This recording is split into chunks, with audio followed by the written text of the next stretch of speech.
rails, baby. Go ahead. We're going off the rails. What happened?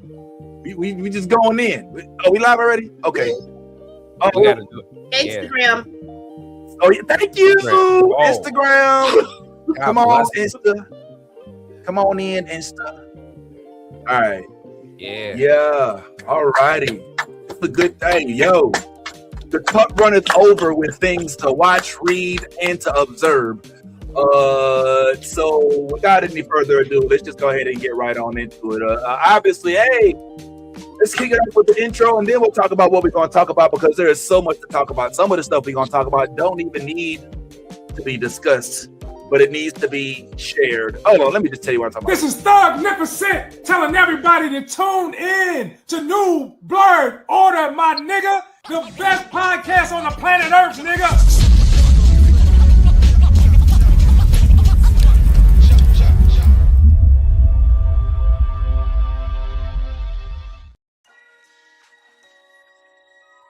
All right, and good morning, everybody. Y'all already know what it is. It's your favorite Blurred Click, ready to talk blurred shit, and there is so much on the docket today. We have got to get to each and every last bit of it. We ain't going to discuss it all at length, but we will discuss it all at some point.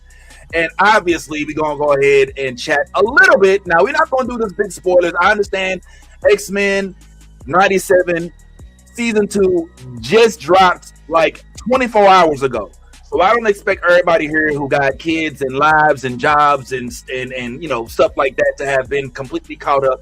So we're not going to hit you with all of the details and do the deep dives on it, but I did at least want to bring it up because it did drop, and it is breaking records on Rotten Tomatoes. One of our friends here is actually a member of Rotten Tomatoes. We're gonna let you guess which one, but it shows that it is 100% from the audience score, like twice in a row already after the release, which is a record-breaking thing. And I mean, critics, the audience, when they agree like that, that means you got something monumental. And it's very interesting because you know the whole Bo DeMaio scandal, and he's still speaking out about it, and his name is still prominently featured in the executive production. You see that, Kira? You like, yo, he's still on the credits. So that's something we got to talk about. Oh, and obviously, there's dragons. Dragons in our midst. Okay, so we're gonna talk about the dragons. We have to discuss Rhaenyra's new conquest, as she now does appear to be good and comfy in her role as, I guess, bearer of the crown. All right, we'll get into that a little bit. We gotta talk about this From finale, y'all. And whether or not y'all are going to stay on for the ride for season 5, whether or not you got enough questions answered, we will go deep into this one because it's been like 6 days. And so y'all ain't got no excuse to not be up on this one. So stay tuned.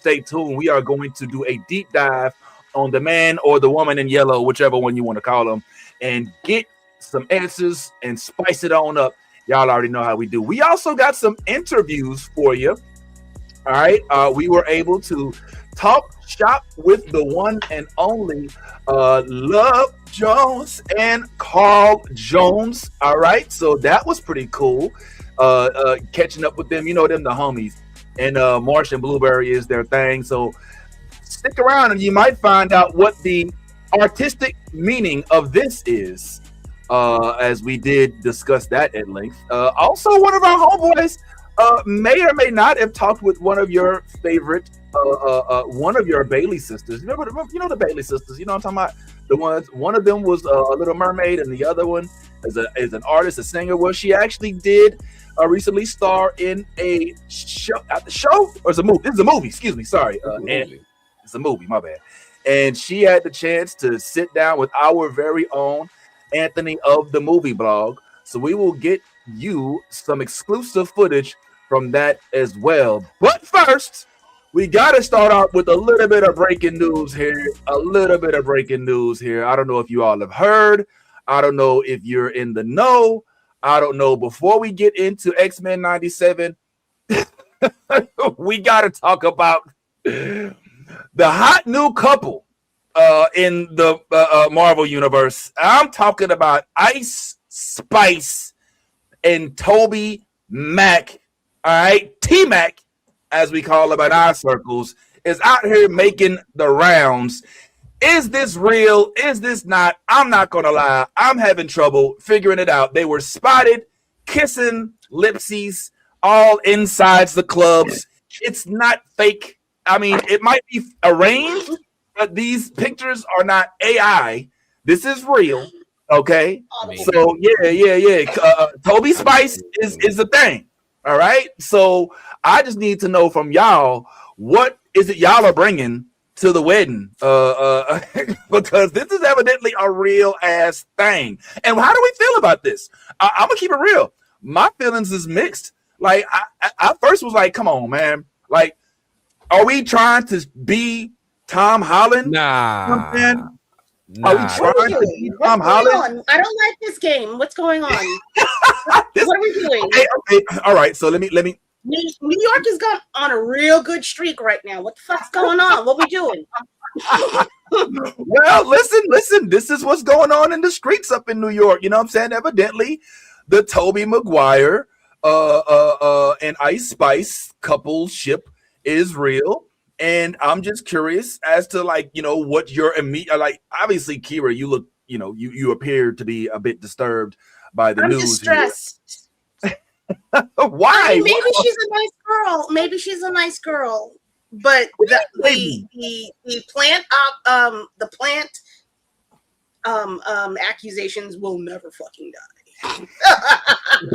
There's no way. What are you talking about? Oh, and she's an industry plant. Oh, yeah, of course. Oh, yeah, obviously. Yeah. Well, yeah. Well, but I mean, but you know, why these two? You know, I mean, why Ice not? Spice? I mean, we had Eve and what is that man's name? The billionaire dude. We just call him Mr. Billionaire. No. Well. Now we have a list. But yeah, so why not? She was with the dude that was with Madonna all them years ago. Sean Penn. Guy. So no, Sean Penn. Sean Penn. I'm sorry, what? She was with Sean Penn. Yeah. What? Yeah. Not Eve. Is it? Yes. They're not together no more, but they was doing things. Okay. Remember. Pepperidge Farms, remember. I'm not mad. I mean, the thing that I'm more, I guess, I don't want to say mad, but a little bit more like about is not knowing whether or not it's like the authenticity of it. You know what I'm saying? It took a while for me to realize that Tom Holland and Zendaya was real, if they even are. But I mean, you watch the mannerisms, you watch how he conducts himself around her when they're at the award shows, how he jumps in front of the camera when she's not ready to take a picture because paparazzi there, and stuff like that. I mean, it's just so weird for me. I want to hear from the chat as well, and I haven't really heard your thoughts. I've seen your facial expressions. Just catch a stray. I'm not. I'm just saying, like Tom. I'm just saying, like Tom. I don't believe it. I mean, Nah, you tried to sneak that one in and just tried to move on real quick. I'm just stating what the people is thinking. You know what I'm saying? I just trying to figure it out. So what are we naming this couple? Is this Toby Spice? Toby Spice. Toby Spice. Spider Spice. Man. Spider Spice. Oh, Spider Spice. Is that what's the name? What y'all think is a good name for the couple that we have here, y'all? What say y'all in the comment section? What say you in the chat? I like Toby Spice. You like Toby got with Kirsten Dunst. Yeah, that was real, but it was based on cinematic, stuff, that happens. You know how you work. Oh wow, you got a thing for redheads. Yeah, I mean clearly. Oh, stop it! It's real. He's my man. I don't know what I'm icking, to be honest with you. I mean, she's not unattractive. He's Tobey Maguire, and that's they have something in common. Older than her. Older than her. I'm just curious. I just forget. I'm assuming Toby's he's got to be in his at least mid to late 40s, in my opinion. I mean, I could be wrong. I think we almost the same age. Oh, nah, he's 51. He's 51 and she's 26. So he's only twice our age. Okay. I'm in love with the man nearly twice my age. I don't know what it is. All right, I mean, it's not like he's 3 times her age. She's only twice her age. let's hear what they say. You can spray me if you want.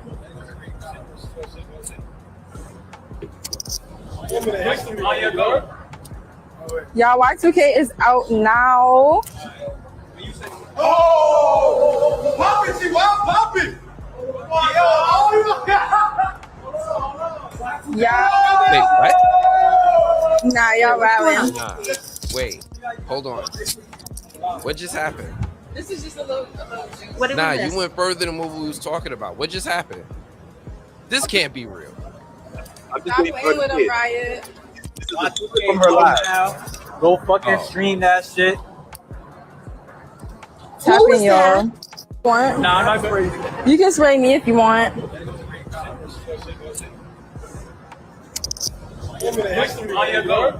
We're expecting a Y'all, what? Y2K is out now. Okay, all right. And she's Well, drinking? what I think I may have just learned is that Is this that may water be. squirting in the back? Oh, what? Hold on, what's that? Oh, I don't know what's going on. This is a weird stream. I don't know What what's is happening this? right What? now. Where are we citing sources? What is going on? this is from her live. This is from her live stream. It's just a clip from it, if I'm not mistaken. Where is she? She looked like she under here a is parkway confusing. in the Bronx. She looked This like looks she's like New under the York. 149th Street, 3rd Avenue Parkway in the Bronx. You're not Well, wrong. look at y'all. Or I mean, y'all, Queens, or Queens, y'all one of the can two. take- Could be good Queens. grief. Yeah, But okay. if you're expecting, what are you doing with the bottle in your hand, boo? What's that? It can't be. Oh well, We're not. yeah, We're living in No, a we're simulation. asking the That questions can't that be real. people want to know. If you I are mean, it's just- pregnant, real. why are you Can't be drinking? real. That's It- done. That's finito. look, everybody, look. You know, when the baby come, you know, you may as well because it's going to. I don't think we're promoting that. I don't think that's not what we're doing today. Okay, all right. We're not going to let God handle this. God is sleeping. God is. Well, how about the state? What's Maybe the state can handle the babies. You know what I'm saying? All right. I don't. Did you? Are you aware of this, Ty? Did you? Are you familiar with Good morning, Ty. Toby- Welcome. Toby Look what Spice? he's Morning. doing. Hi, Ty. Welcome to the chat, bro. Toby Spice. Toby Spice. Is who we're starting. We're going to get into everything going on with the games with the House of Dragon. We've already talked about. We have much to discuss. We got the X-Men 97. We're not going to spoil it too tough. We'll chat on it a little bit. We've got House of Dragon. Of course, we're going to delve into that. We even have to talk. We're going to show some of the clips from our Carl and Love Jones interview where they talk about how, you know, working with Tiana Taylor and folks like Lakeith Stanfield, John Boyega, stuff like that. Obviously, we've got to chat from because the finale was either phenomenal or infuriating, depending on which side of it you lie on. But all of these things are happening. But I wanted to at least kick off the convo with the speculation about this new happy couple that folks have been surprised to see out in public. And I'm curious, Mr. Bad Tie, as to your opinion. Is it real? Is it fake? Is it genuine? Will it last? Is this something that's just being done because Ice Spice got album coming out? And if so, why Toby? There's Andrew. There's a bunch of other Spider-Men out there. You know what I'm saying? Like, maybe I don't know. Just talk. What say you, homeboy? I mean, listen, man. We all find love in the weirdest places sometimes. So, hey, look. If Ice Spice and Tobey Maguire is the thing, it won't surprise me. I mean, this is people do things for the wildest reasons. I don't necessarily think it's real, but I'm also not doubting it either. I'm like I don't really have an opinion. I mean, at this point, like Ice Spice has done everything that she can do to make herself relevant whenever she got something coming out. And she does a hell of a job of independent marketing. Let's not act like Shorty didn't have a hot song and then just at one point and then just kept just getting bigger and bigger and bigger and bigger. I think just a month ago we were just talking about her fighting in a Waffle House or something, or getting in a fight in a Waffle House or wherever that was that she Huddle House, something. So we like, look, if she's getting talked about, she knows how to do this marketing thing, man. And and look, listen, man, Toby deserves a little spice in his life. You know what I mean? There's nothing wrong with a little spice in your life, man. Like, you know what I mean? So, hey, add a little seasoning, seasoning from time to time. Why does it feel like one battle? Kira said you need Old Spice. Hey, Old Spice, New Spice, burn, baby, burn. That's the name. That's the name of that's the couple. This is Old Spice.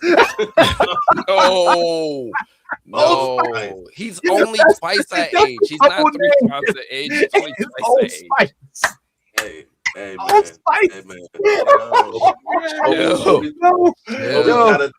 He's got a thing for redhead, man. All right, man. Come on. Sound off, chat. Like, how we feeling about this, man? Talk to us, chat. What's going on, man? Why y'all feeling about this? Okay.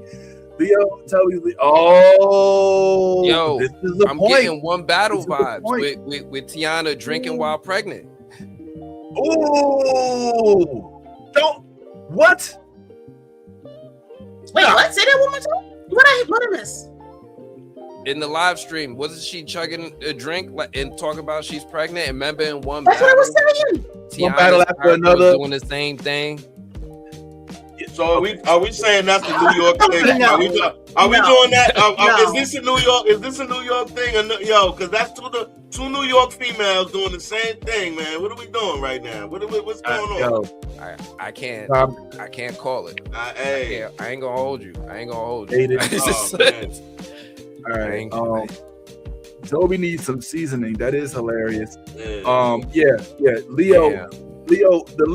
Leo thing is real. Like, I didn't think about that. Like, Leo be on the yacht with all of the Playboy bunnies and all that. So that's the whole thing.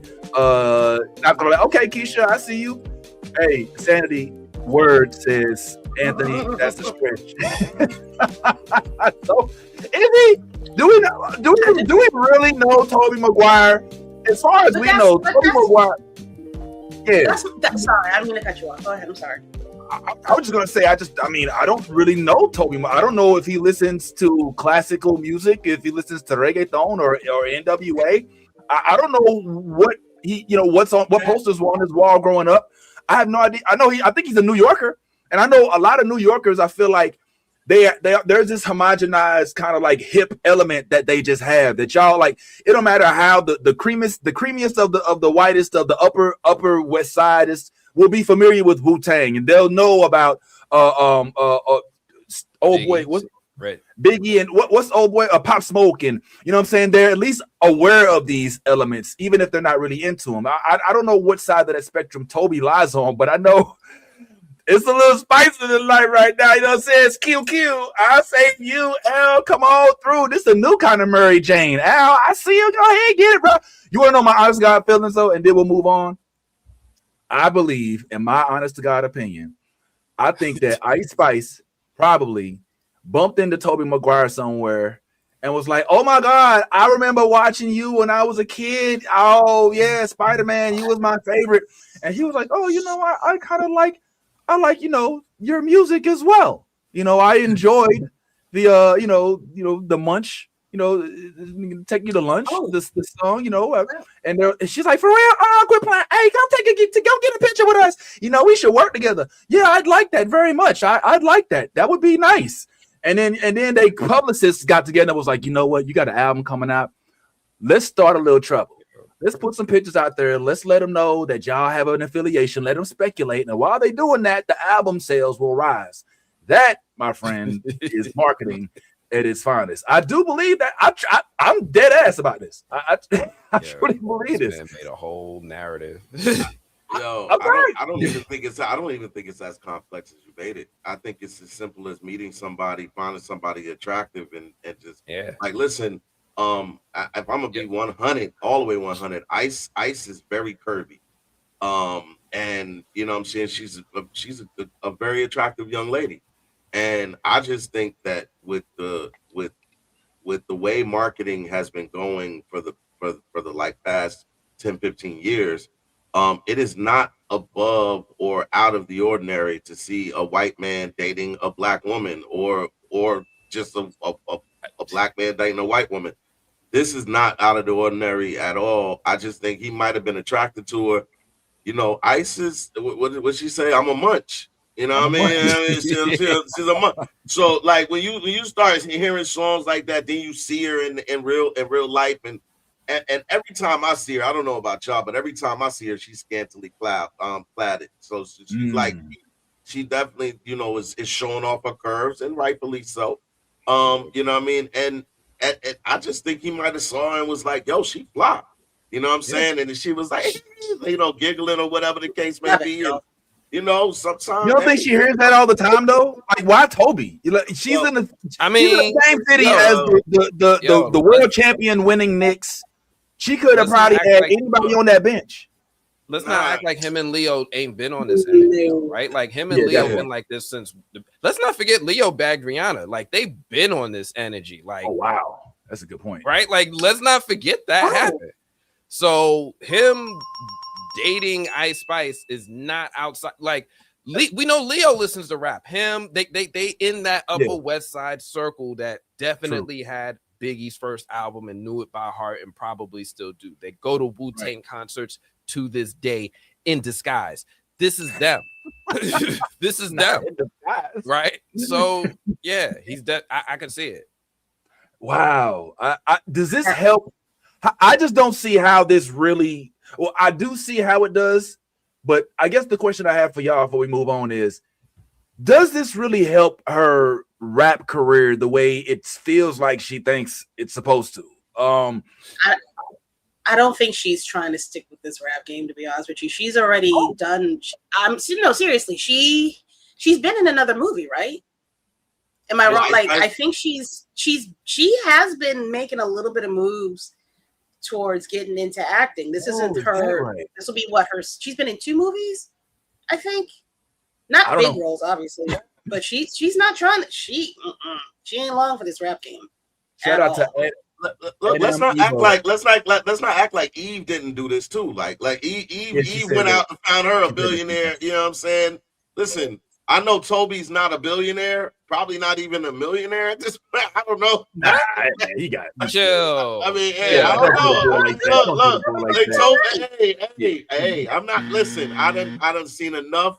Listen, I've been watching enough stuff from actors who we thought had bread, talking about, hey, we ain't getting what we thought, what you thought we was getting, and I ain't seen Toby in nothing.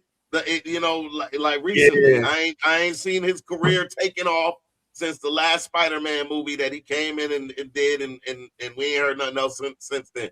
So, you know, I'm not saying he's broke, but I'm not saying that he's up here with Leo money. He definitely ain't on Leo's time. Leo been getting millions since what, 14, 15 years old. Yeah. So I mean, like, you know, I'm just saying that it would not, you know, behoove me or surprise me at all if it would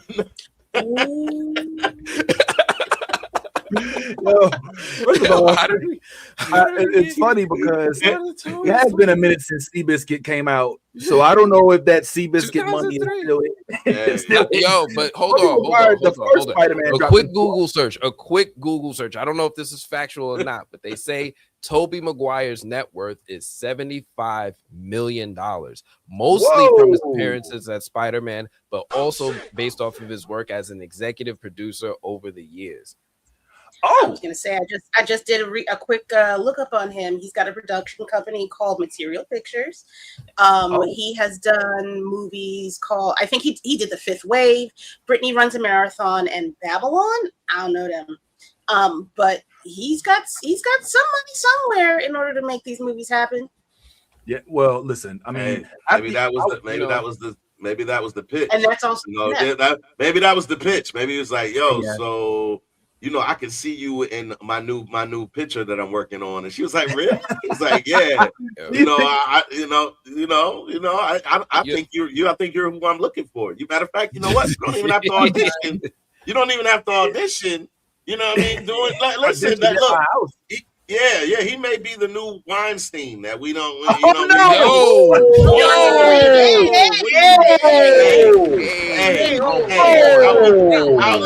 out with the old, and with the new.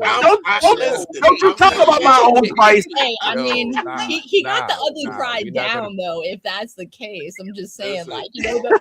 No, we're not doing this. Back up off this. Back up off this. Toby alone. I was gonna leave it, but Yaz, let me get your opinion now. Yaz, I don't know if we just hit you in the face with this, or if this is something that you had already been aware of, but evidently, Tobey Maguire had been spotted with Ice Spice in a club kissing in public. Now, how real it is, how much alcohol was included?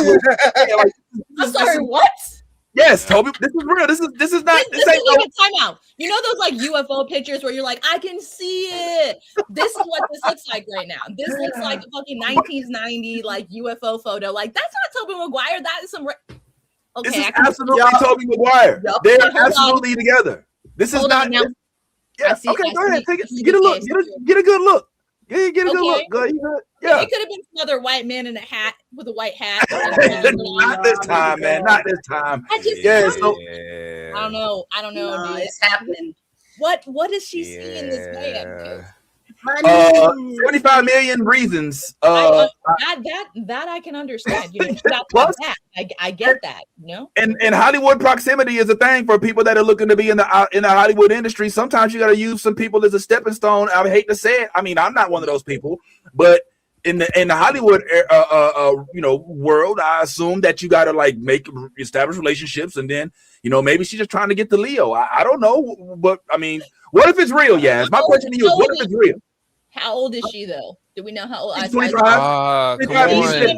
Listen, she's too old for Leo. 25's the cutoff. She's 26. That's out. Like, I don't know why she's doing all this. You know what I'm saying? Like, if that's the cause, girl, you too old already. Like, you know what? Listen, we talk about it right now, Anna. I think that's why. These things. Let's not act like. Listen, this is what we thought was happening with our boy Kane. And Jonathan Majors and Megan Good. Like, sometimes relationships of convenience for publicity purposes are even put out there contractually on the low through a mutual partnership between the two publicist groups. So I would put this in that realm, but I don't think that we're going to be hearing Tobey Maguire. How would you put that in the realm? And they got married. So they went that far with the publicist group to get married. Okay, you want to hear my honest God true feeling? I do feel that they did include the public opinion element when they did originally start dating, and it was at least discussed. I'm not saying that they don't have genuine feelings. But we're not gonna go down that rabbit hole. That's a whole nother. We did like 3 hours on that when it happened. So let's not waste. You've been trying to sell that narrative since let's go ahead. Listen, all right. What we said about from? Yeah. Let's move it on. All right. At the end of the day, the bottom line is y'all get it. Like Tobey Maguire and they're in Ice Spice. Evidently there's a thing, and whatever's going on is going on. But we gonna leave it. We gonna leave it at that. As we said before, X-Men 97 did drop. I don't want to talk too deep on it, if I'm being honest, because I don't frankly think that that everybody here has had a chance to watch all 3 episodes. Yeah, I will just say this: you did. I had a chance to peep them, but I kept falling asleep on the 3rd one. This is the first full season, if I'm not mistaken, without Bo DeMaio being accredited as a writer. He is still accredited as an executive producer because he did help spearhead the show. He is listed as a writer on that 3rd episode. On the 3rd episode, correct. The 3rd episode. The 4th one. Okay, right. In the so the 3 episodes now. For those that are diving into it, we'll be following this on a weekly basis. If I'm not mistaken, it feels like they're going to be giving this the Invincible, the Vox Machina treatment, where they drop 3 episodes at a time until it's over. Probably we're looking at about somewhere between 9 and 12 episodes for this season. And I gotta say, right now, it's giving But there is a clear, and I don't know if you all watched it. Yes, we're doing spoil free right now. I get to see it. I can't speak for y'all. I'm not going to do the thumbs up and thumbs down, but there is a clear, in my opinion, drop off. Yeah, from the first season that you almost feel instantly. Yeah. It's like you're like, yo, the intensity level has just dropped. In fact, it's even a little hard to follow. I found myself rewatching it because I'm like, all right, wait, what? Like, okay, what? Like, explain. All right, so Cable is wait, what? Like, now I'm not the smartest of all individuals, so maybe it's just me and my lack of intellect, but I just found it harder to follow. And you're also now digging into a new layer of X-Men, right? Whereas originally we were just kind of dealing with the core cast, the Gambit, the Rogue, Storm, and all. Now we're kind of focusing on some of the other elements. I know we did Sunspot. I know Sunspot was a big deal in the first one, but now we're in the Archangel and we're getting into Polaris. And I know, it's like X-Force and X-Force and X-Factor, X-Factor, all these, so I'm looking forward to watching, but just subtle comments from anybody before we just move on. And I want to show some of these Carl Jones snippets. Anybody just speak on it real quick, and then we'll move on to the real discussions, which is about these dragons and about these monsters in the woods. I wonder, Vince, when you were watching it, because I picked up on did you feel as though there was a little bit of a regression in terms of the actual the way it looked? The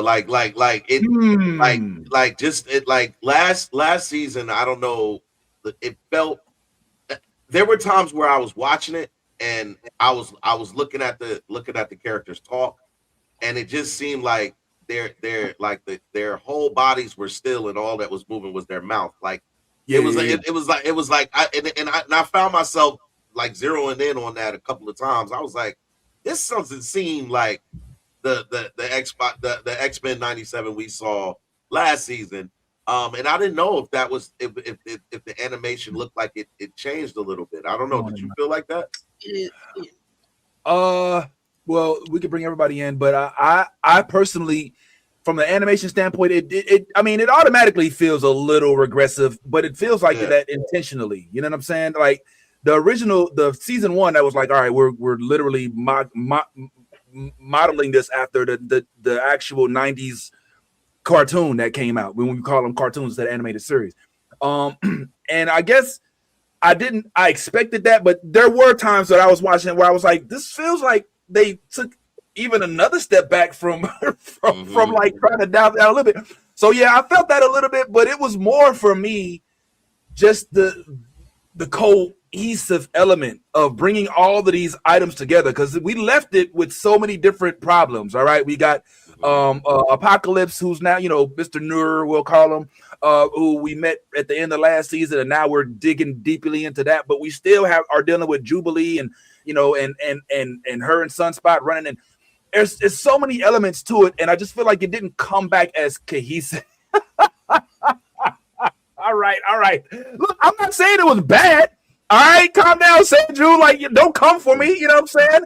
I didn't say it was bad, but this is to be expected. All right. You know what a lot of people say in Hollywood is that sequels, right? They're normally not as good as the first. All right. So let's just keep it real. We weren't, and then of course with the whole mixing of the writers and all of that, and even though I know Bo DeMaio is the arbiter of the 2 Apocalypse episodes, it's still all.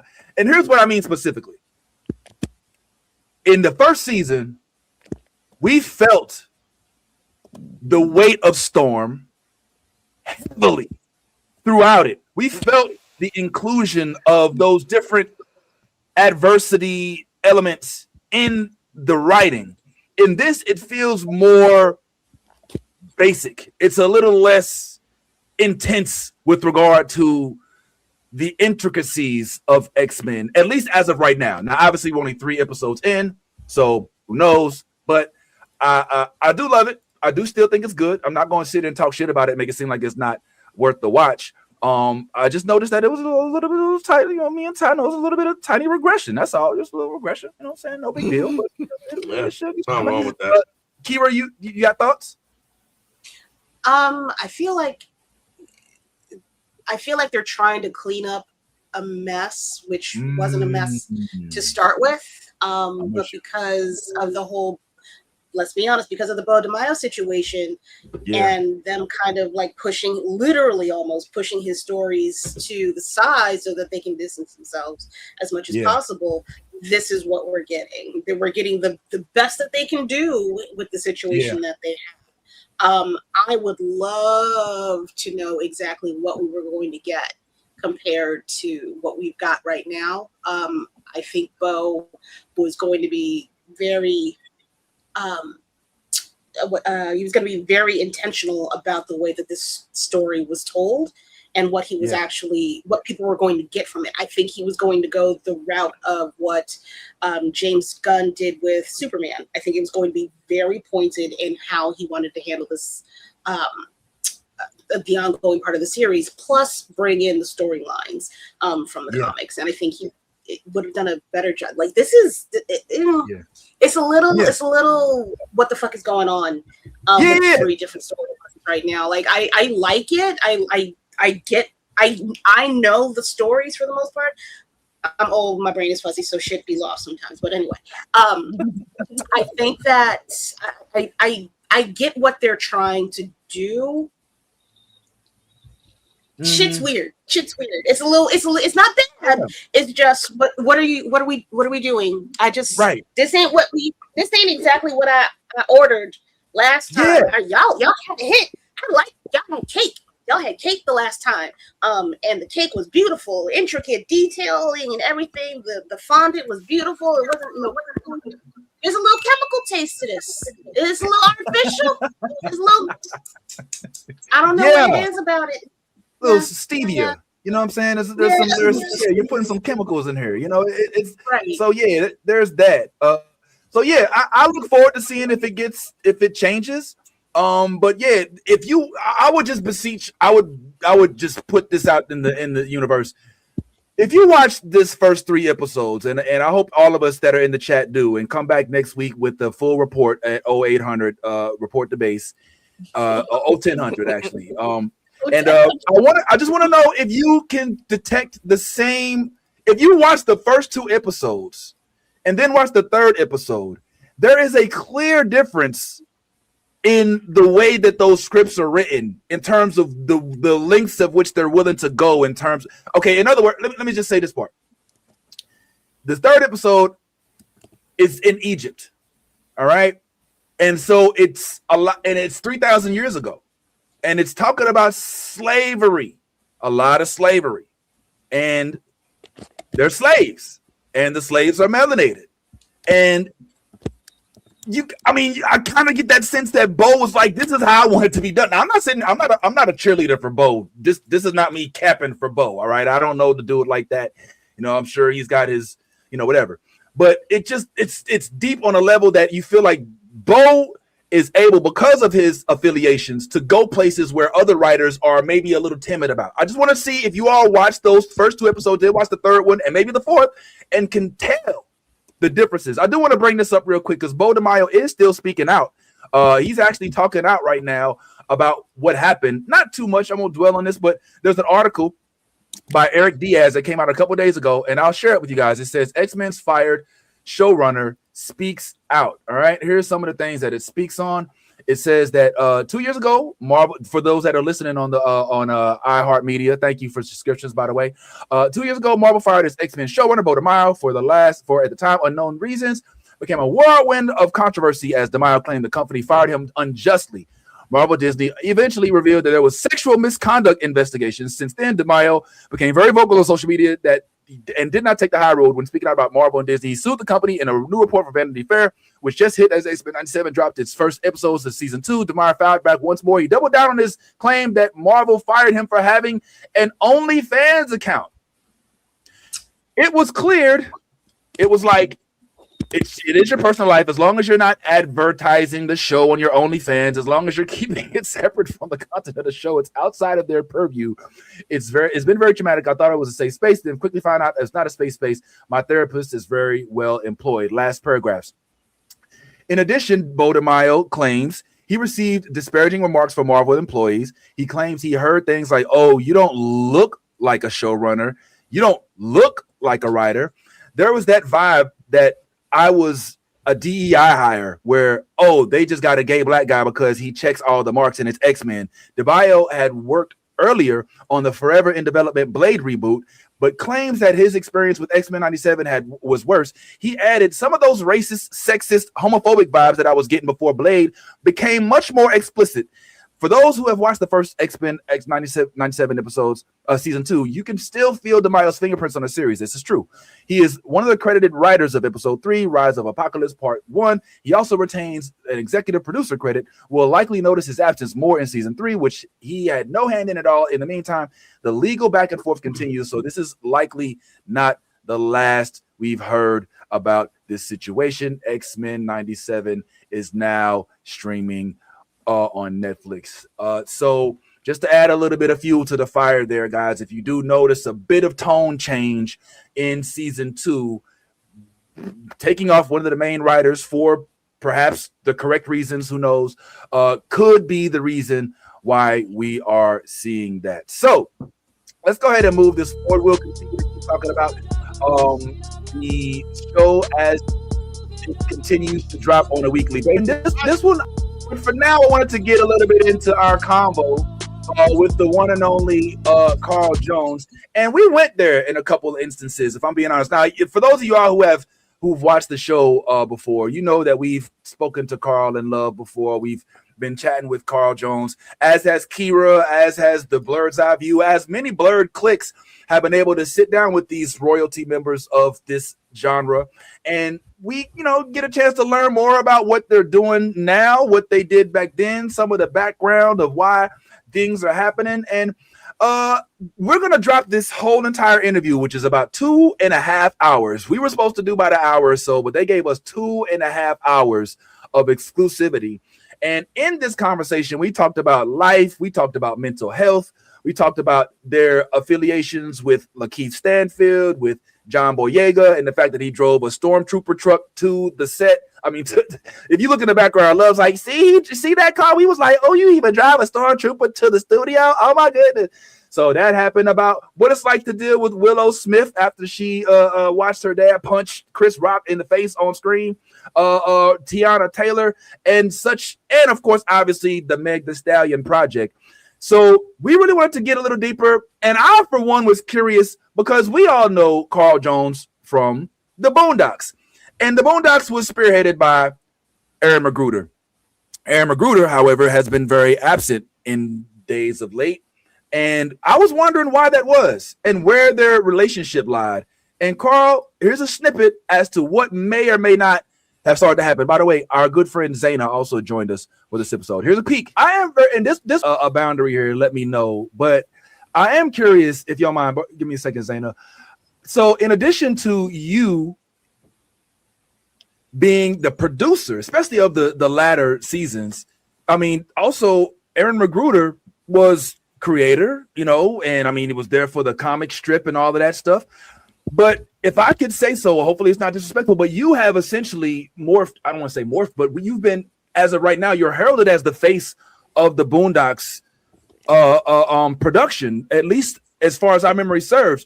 And perhaps that's because not only did you do all of those voices and all of the production, and you were a producer, and you also had the book and deal with all these other things, but also because you're willing to speak out and you're willing to be a part of the community. You're showing up to DreamCon, you're going to BlurredCon.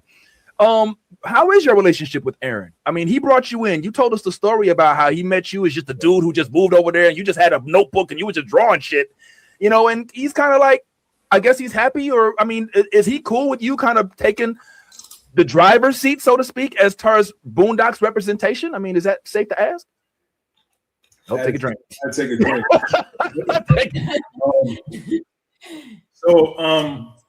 Unfortunately, we don't really have a relationship.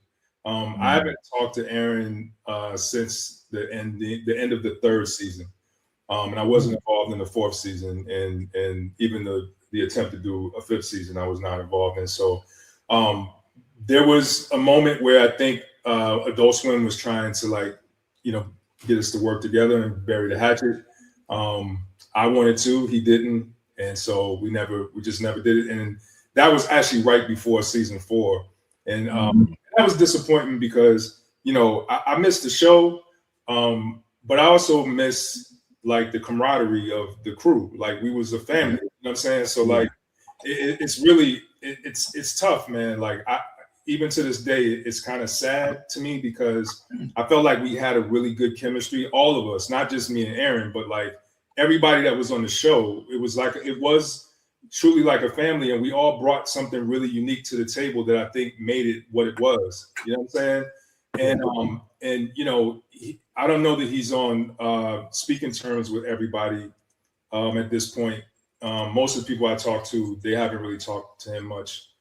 So it's weird right now, that part of it. But as far as like, I wouldn't consider myself as the face, but I will say that I'm definitely trying my best to keep the brand alive and and to remind people of what we made, because I'm proud of what we made, and and I feel like I want to see like where this goes, what the future generation comes up with. Like I want to be a part of curating, some of these new up and coming talented writers and producers and animators to help carry the torch. And so this is part of the reason why we set up Martian Blueberry, was not just we're trying to find, and we're trying to create legacy here, not just an opportunity for us to make a movie or a TV show, but for us to create a brand and a company that can curate and open doors for new up and coming talent. So a part of me pushing the brand is also leveraging the success that we've had on the Boondocks to create a new opportunity for up and coming creators as well. Like that's really what it's about. It's not it's nothing. There's no ego behind it. There's no I don't need like as a matter of fact, most of the time when I do an interview and people ask me about the Boondocks, I do my best to number one, show Aaron love, because he gave me this opportunity. I wouldn't be here if he didn't give me that opportunity to work on the show, right? But number two, it's important to recognize everybody that was on the show, from the Rodney Barnes to Yamar Taylor, to we had so many people, man. Like I said, on the voice acting side, Regina King and Gary Anthony Williams, and John Witherspoon, and it's just it was a lot of really, really dope elements that came together to make that show special. It wasn't just one person or two people. Was it? Listen, the people want to know: was it a tumultuous separation, or was it just more distance because of projects? Is it miscommunication? Maybe disagreements? You know what? It's not even that deep. You know what's crazy is it's not even no real beef, really, because at the end of the day, what it came down to was, I was developing Black Dynamite as a pilot for Adult Swim, and I, without Aaron saying it, me knowing him, I think he felt as though I don't think he was ready for me to start spreading my wings and doing independent stuff. You know what I'm saying? And I think especially because I came in under him, and you know what I mean. And so but my intention was never ever to leave the Boondocks. In this business, writers and producers juggle a couple of projects all the time. Sometimes 3 or 4 if they're good enough. Rodney Barnes, I remember when he was working on Boondocks, he also was working on My Wife and Kids and Everybody Hates Chris. You know what I'm saying? Wow. Okay. But with me, I think because Aaron and I were so tight and we worked so closely together, I think there was just a little bit more of the expectation was different. You know what I'm saying, when it came to me. So so when I did tell him about the pilot, I don't think he took it well, but he didn't really trip about it at first. But where things really hit the fan is it has a lot to do with DJ Vlad. Seems to always be in the middle of some beef. but but basically, Vlad was on the show, right? Like we had him play himself. He was interviewing Thugnificent in one of the episodes. And so once we started getting footage back from overseas, when we had some actual animation to show, I shared it with Vlad, like on the low, like, you know what I'm saying? Just so, you know, and we do that when people are on the show. Like, if you were on the show, I'll be like, yo, check it out. It looks dope. Right? Yeah. It's kind of so, but because Vlad is a vlogger, he talked about it, right? Oh. And so Aaron saw it because I think it went viral or whatever. And like Aaron saw it. And I think he used that as the reason to be upset with me because he didn't really want to, you know what I'm saying? So anyway, we did have an argument around that. And then I think it spilled over into some of these other issues with Black Dynamite and whatever. So like that, so it was tumultuous. And at a certain point, like we just didn't talk at all. And then I wrapped up season 3 and then just moved on, you know. But with that being said, I'm also able to look at it from his perspective, being that, like, you know, I'm sure just the fear might have set in that this nigga might possibly leave the show and do something else, and like what's going to happen to the Boondocks, right? So I do understand that part of it. I think the way he went about it, and I think we could have communicated better, you know what I'm saying, so that things didn't have to, you know what I mean, like go that far south.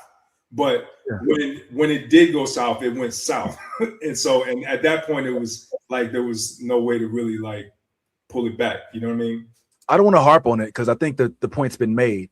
But I am curious if you think it's more of a trust thing or if it's more of a fearful thing. You know, do you think that he expected, because he was the one who, I would use the word discovered you to an extent, I mean, that he deserved to know your each and every move, your each and every thought, if you're planning to even branch out? Or do you think it's just like well, if that's what he's gonna do, then I better go ahead and just shelve myself because I don't want to end up, you know, he leaving. I know he's gonna leave, you know, because we all have insecurities. Let's keep it real. Or is he just a complex dude? I mean, he seems like a complex dude. I ain't trying to get you to like talk trash. No, it's not like it's amicable, but it's unfortunate. Yeah, no, I mean, I think look, like I said, I could understand the fear or the concern, right? But I was also pretty transparent, right? Like I never, for example, when I was working on I did Freaknik the musical while we were doing Boondocks, right?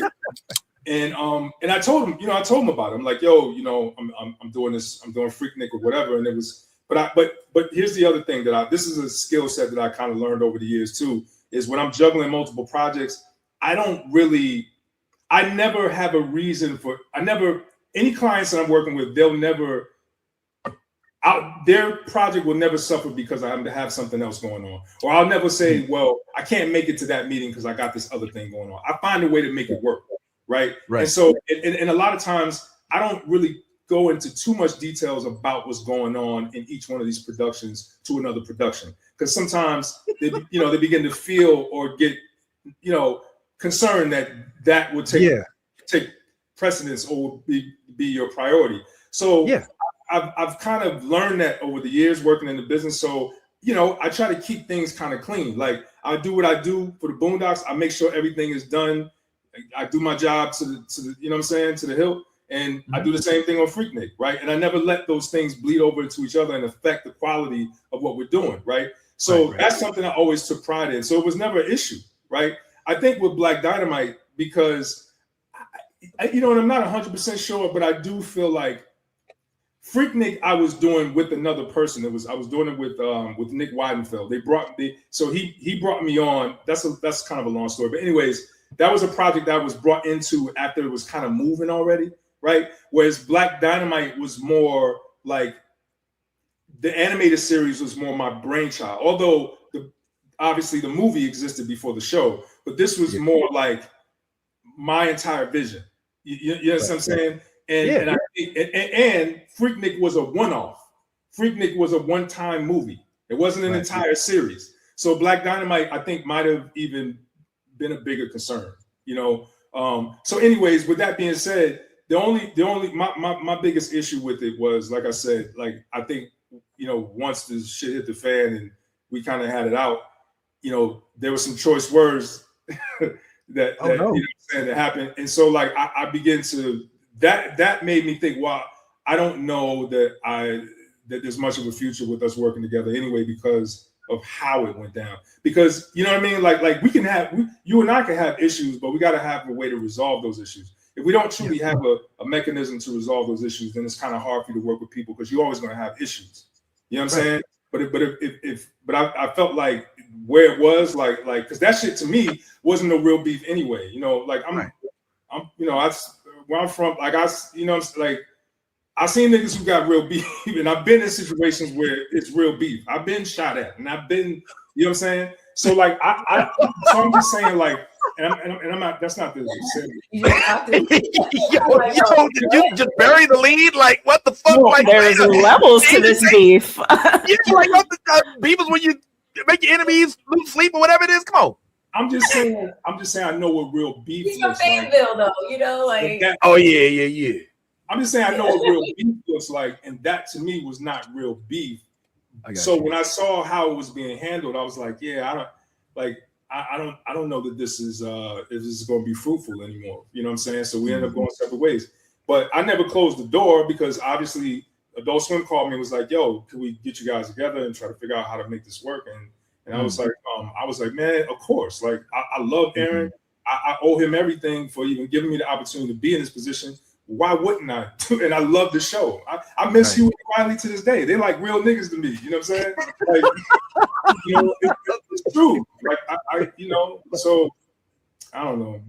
I mean, I will say this as a fan, just from a fan perspective. Please. You know, I wish Aaron would talk about Boondocks a little bit more, or would say stuff and just embrace what it means to the culture. You know, but I'm very happy that at least Carl does, you know, because we get to talk, like even, you know, bringing the Boondocks panel to DreamCon because it's the 20th anniversary and, you know, Fox isn't gonna, or Adult Swim, they're not gonna do a series like they did for a lot of these other shows, you know, an anniversary show like they do for a lot of other shows for this. So at least you're giving the fans something because it's still just as important to this new generation as it was in our, you know, at our time when it first came out.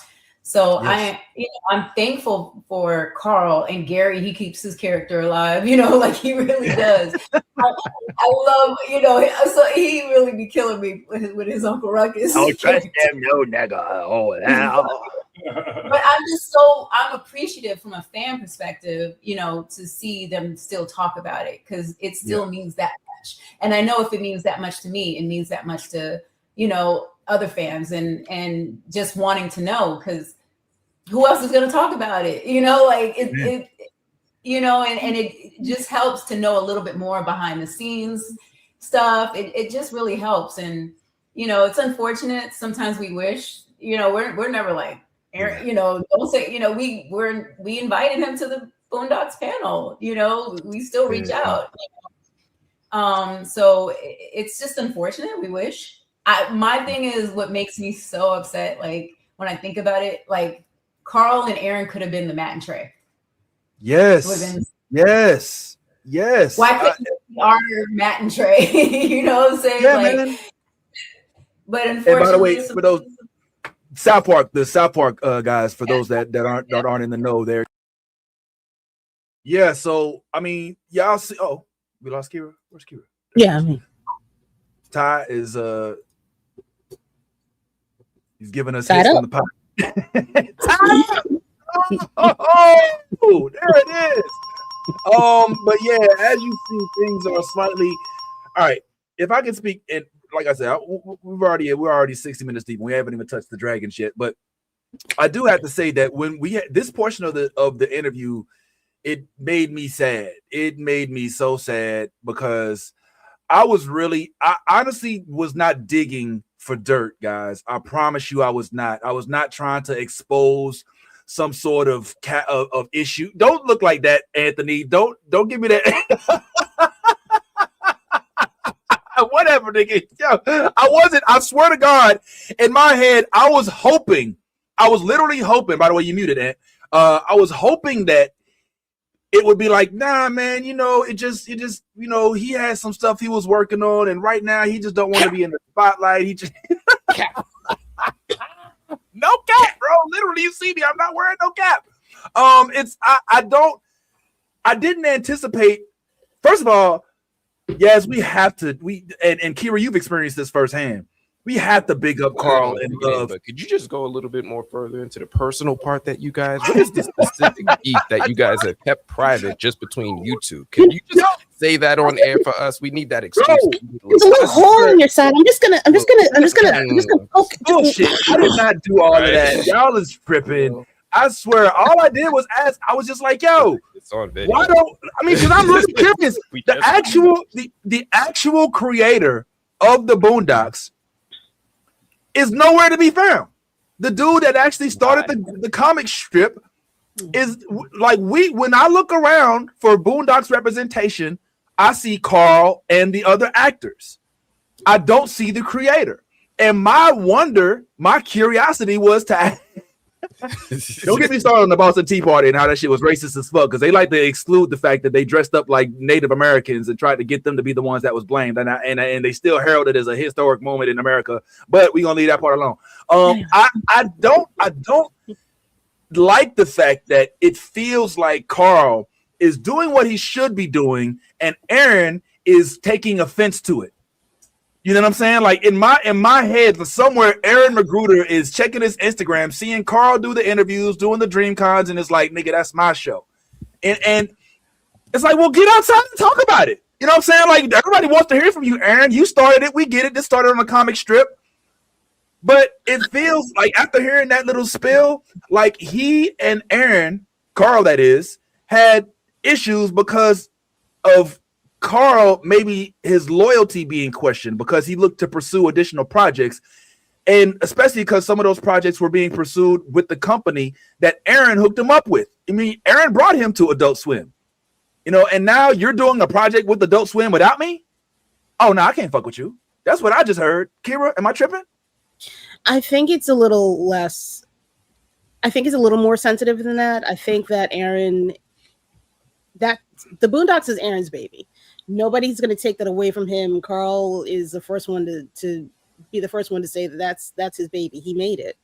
Right. I think if I'm Aaron, and I do not know this man from a hole in the wall, the way that he comes across, the way that he is protective of, honestly, Black culture, as you can see through the comic strips, as you've seen through the animation, Boondocks was his baby. Boondocks was his love letter to all of us. To have I guess Adult Swim or Cartoon Network, and honestly CNN, you did some weird shit. It felt like, I know what you're talking about. Once they corrupted it, or once they started to poke, plus the separation or the attempt, the weird look of separation, because Carl is down with Aaron for real. I think Aaron was just like, I don't want to, you know what? I'm gonna take my ball and go.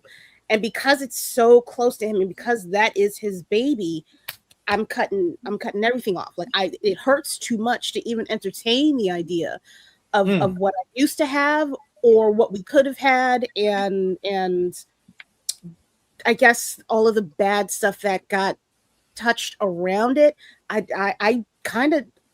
understand the way that he's acting. I thoroughly understand why he's acting the way that he's acting. I wouldn't want to have any part of something that got so turned around or let down in general. This one, sorry about that, Kira. No, you're good. That's it. Yeah, I want to. I'm curious because you mentioned something in the chat about the way that it was received, the Vlad interview or something at Blur at DreamCon. Can you talk about that a little bit? Yeah, so they had this celebration at DreamCon of Boondocks, celebrating the anniversary, and they had like a little tribute section. Some of the creators, some of the people that were the voice actors on the show got together. They did a little clip video of them, saying how much Boondocks meant to them, and send all love to Carl for his for what he's created. And then Vlad came on, and it was not received well at all. Like wave of words and boos was not appreciated. Wow, really? So yeah, no, it was very apparent, and it was just around that time that Vad was looked at as the op to the Black community. Yeah, brother, ain't nobody fucking with Vlad for real. I don't think Vlad ain't getting brought up no more in the same room as Boondocks for sure. Yeah, for sure. man. It was yuck. so it was a mutual hatred because Vlad, for those unaware, has been kind of called out as being essentially what's the word? It's not cultural appropriation, but it's culture vulture. Culture vulturation, where and then stepping on the culture and standing on a mountain of money that you made as a result of benefiting from a culture that you won't also chip in to assist in any other way other than to assist yourself. I mean, essentially, like you said, a culture vulture, but also feeds off the teat of the culture. All right, I don't know where the fuck. All right, I don't know where the teat shit came from. I don't know why they went that far. My bad. But he eats off of us, but don't give nothing back necessarily. Yeah, and exploits and makes it a habit to exploit issues, but not tackle issues within the community. They call them saboteurs. That's what they say. A saboteur. He's a saboteur. What? Yeah. Coming out of nowhere with the knowledge, real quick. A saboteur. They are systematically placed in positions to undermine whatever thing that is that you have going on. So yes, Vlad is considered a saboteur for the Black community and the culture. AKA FBI agent, AKA, you know what I'm saying? Yeah. And there's a whole weird thing with the Middle Eastern Africans and the Midwestern and mid-region Africans. But we'll get into that another day. But either way, guys, there's a whole heap of really dope content that we were able to put together for our 2.5 hour interview with Love and Carl Jones, which will be airing promptly tomorrow morning at 10 a.m. So please set those same notifications that you have for Saturday for tomorrow morning. We'll air the entirety of this interview. And like I said, we talk about Willow Smith, Tiana Taylor, and we'll even find out what the artistic meaning behind clips like this. And my favorite, this clip right here, you get to learn what this means. What's the significance of this?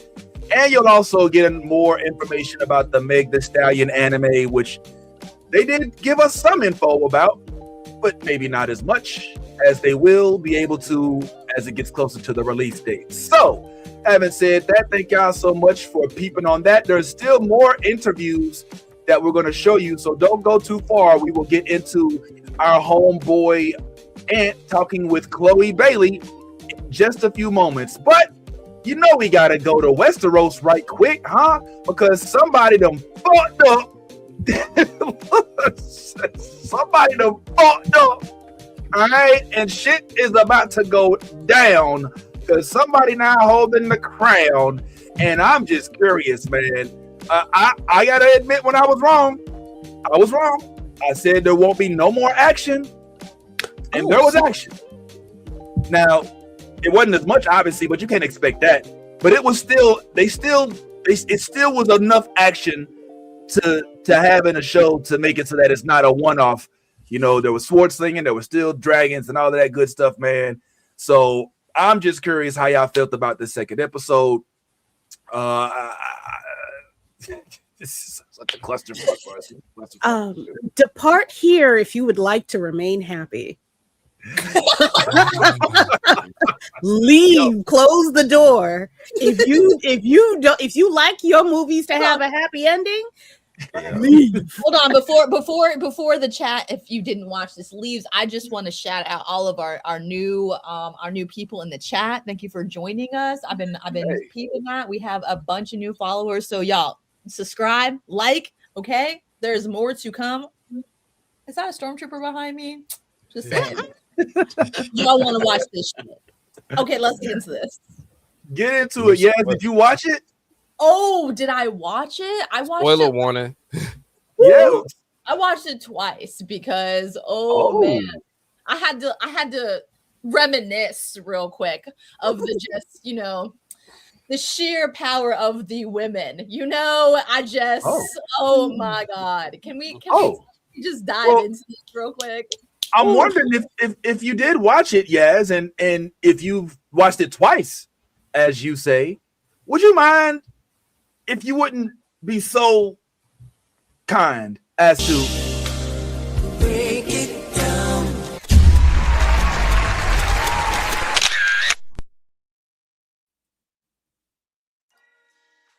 Well, maybe take yourself off mute. That might help. Damn it. I forgot when you do that, it does that. Okay. All right. bad. So, y'all, season 3, House of Dragon, episode 2. What the fuck?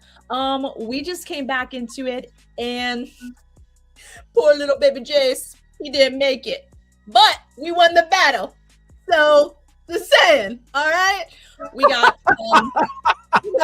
the Prince Regent is down for the count. And now we have to go tell the queen, who he locked in her bedroom, that her son is dead. Yay. Can we just discuss in this man upside down, like face down for a while? You know what I'm saying? Like what were we grabbing? I just want to know this. You know what I'm saying? Oh my God. I'm not the one who was grabbing him, okay? I'm just saying. Then when we finally get to the end, we flip his ass over and then put him on the little bed. I'm just the cot. I'm just saying, Westeros, we got some freaky people in there because I wouldn't have left him face down, hands. Oh my God. She's worried. Okay. What? Yes. We watched the shit in the beginning. They literally had my man face down, just like, just the rigor mortis, you know what I'm saying? And they're all just hands, just carrying him. When you jump into a crowd, you know what I'm saying, with your back and everyone's carrying you. Well, imagine you face down and dead. What are you grabbing? You know what I'm saying? So yeah. Anyway, that's what I'm talking about. Yes.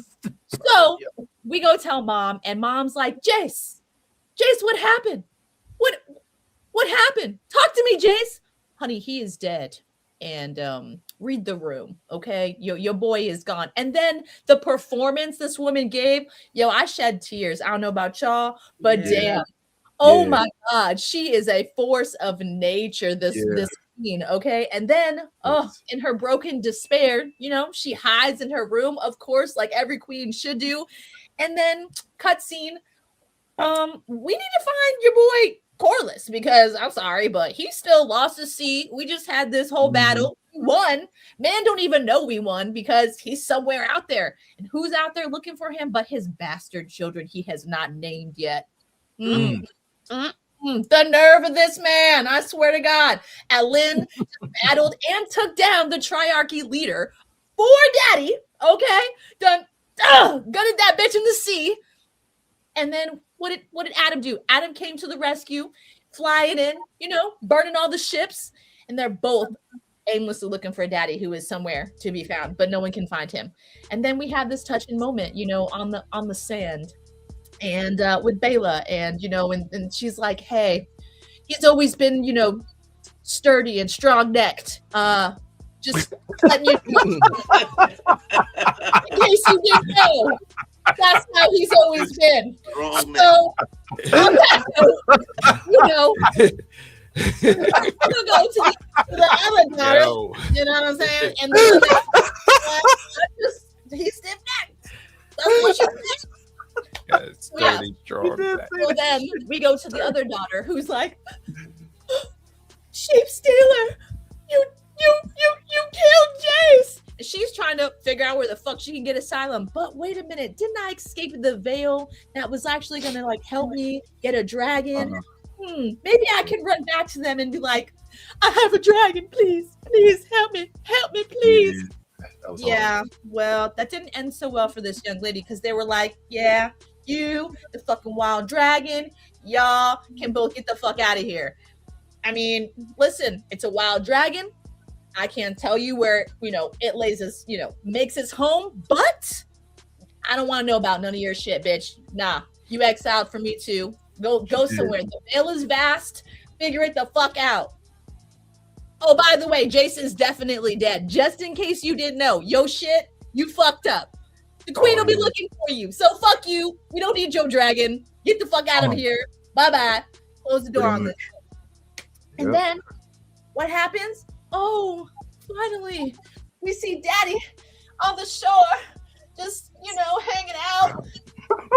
Adam sees him flying around, Lord Corliss, and he's like, yo, there's Daddy. Let's pick his ass up. I bet that was funny as fuck, him just like picking him up or something, you know what I'm saying, on the dragon, like, oh, God, I wish they would have showed us because he was like washed up somewhere away from the beach. How the fuck did he get back on the beach? We didn't get to see that part.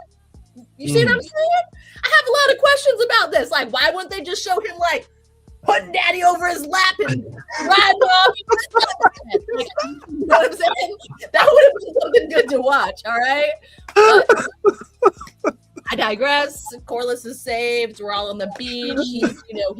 He's had an epiphany. I almost died. My kingdom is fucking burned to shit. I have nothing to give you but my name. And what does Alin said?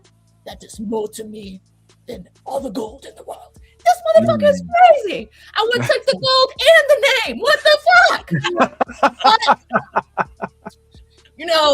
we can go and salvage the castle after he becomes, part of the family. You know what I'm saying? Like, and he can start growing his hair out. Oh, Alin's gonna be looking like mad sexy soon. Watch. You're gonna have white dress, no time. I guarantee you. Okay, gonna be fitting in with that family real quick. But this was for the melanated family. This was a beautiful moment. Okay, we tried to fix what was broken. He did an okay job. Pats on back, Dad, and I can't wait to see this coronation of them. Getting his name. That's gonna be well, because technically he don't have no heir, so yeah, his heirs are little girls, and he's like, I'm not naming them, so I have to name my bastard children to have an heir.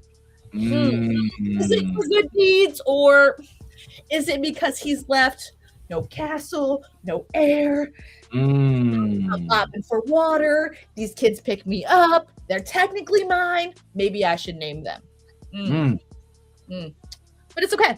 It's okay though. So back to the castle. Alicent, bless this woman. She, the connivingness of Alicent. I'm not gonna lie. I'm digging it right now. She's trying to save herself and Elena and her granddaughter. And you know what? She's going to every depth possible to try and do it. This bitch decided she's gonna go to the King's Guard and go in the gold cloaks, and be like, hey, oh shit, when I walked into your area, I didn't realize I would see so many dicks. This woman's face was perfect. Oh my God. Like, girl, there's a whole chamber of dudes. What you think you were gonna see? They had to like just I don't know where to look. I cannot. She walks up to the head leader and she's like, I honestly regret walking in on your gold cloaks. No shit, bitch. Oh my God. No shit. And they're all just like, and then after she's like, and walks away, then they cover themselves up. Just like, you know what I'm saying? Standing strong and proud. Did you see those? Yeah, it was hilarious. I'm not going to fucking lie. But she tells the gold cloaks that, you know what? They need to stand down because Rhaenyra is coming. And you know what? The Prince Regent has fled. The prince has fled. So, the king, so really, who is here to protect the realm? We should just give this shit up because do you want to fucking burn? I don't want to fucking burn. Give the shit up. And he's like, but your grace, it's treason. She goes, some would think, but do you? Okay, then you know, she's like, I'm gonna get the fuck out of here. There's a lot of dicks. Bye. And ooh, and one of the Harrenhal guys, you know, they send a little message to Damon to let him know about, you know, Jace's demise, and he's partying with the Riverland people, like, yeah, we fucking killed these motherfuckers. They got this dude's head on a spike, bro, and the lion, like the Lannister and the lion is fucking hilarious. And then he's like, oh my god, this was like literally the most banging party ever, like of just, you know, like cheering on. They were all singing together, they were all partying. Yo, that is a war party I would definitely have been a part of, no lie. Okay, and definitely.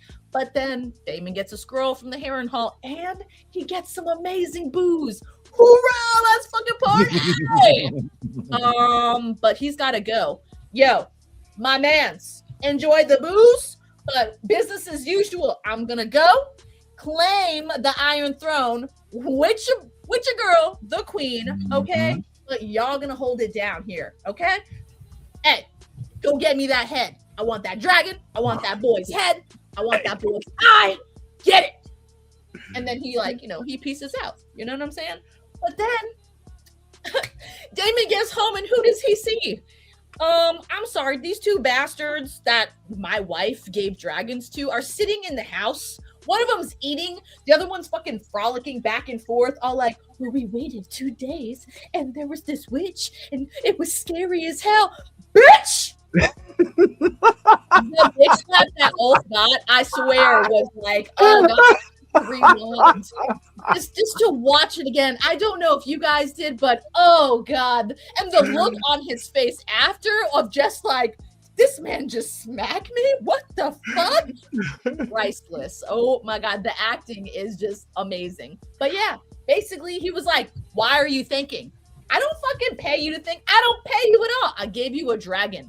Do what the fuck I tell you, or I will fucking make my dragon eat your ass, and then I'll take your fucking dragon. Okay? Want another smack? Don't talk back.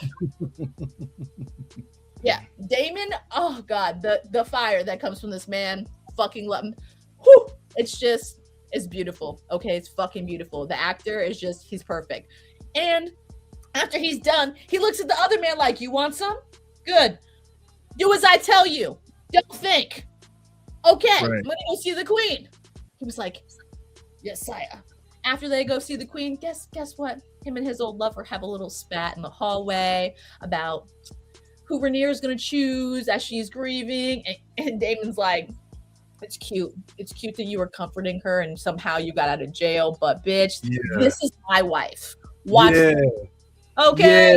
Yeah. Wow. That was fun to watch. Yeah. It was their little spat was beautiful. And then at the end, when you know Rhaenyra like, tips off to this man because he sees his wife just like, he walks in that room, she don't even want to open her eyes, bro. Like she's just defeated. Both of her oldest kids to the first man she's ever loved, dead. All right. She's reminiscing about them being children. The only children she has, she don't even get to see them growing up right now because they're going to war and it's Damon's kid. So, and I mean, that's the whole part of being a parent is watching them grow up. So she's just drowning in her own, she's literally drowning in her own despair. And what does Damon do? Damon's like, yo, baby, I got this big dick energy and I'm going to show you why you're the fucking queen and why I bow to you. This motherfucker even went as far as to speak in their native tongue in Valerian to make sure she that's right. Yeah, that was sick. She understood the assignment and she fucking completed that shit.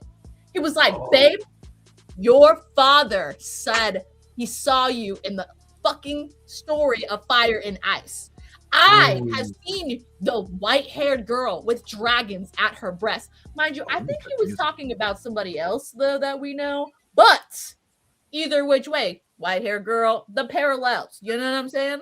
So I just wanted tips off to him because that was a husband moment right there. Okay, like damn, wow.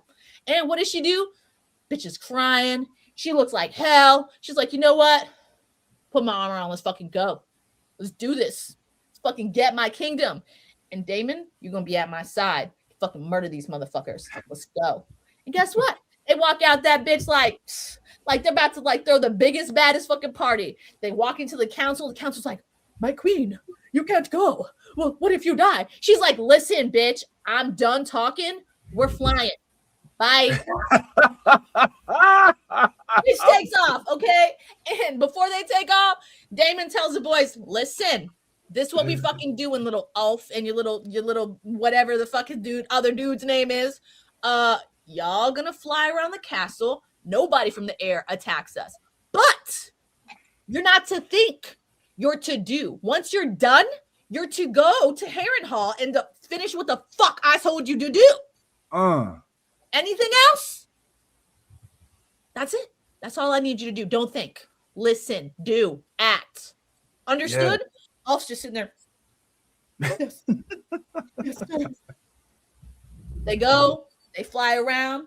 Yo, the busing in the castle. I'm talking about Rhaenyra done landed on the fucking castle grounds. Okay, she's like walking in the little hallway. Okay, Damon's like, "Let's go, baby." Everyone's like, "Yo, fuck this. I'm gonna get burned. Put your swords down. Queen is here. Fuck, the queen is here.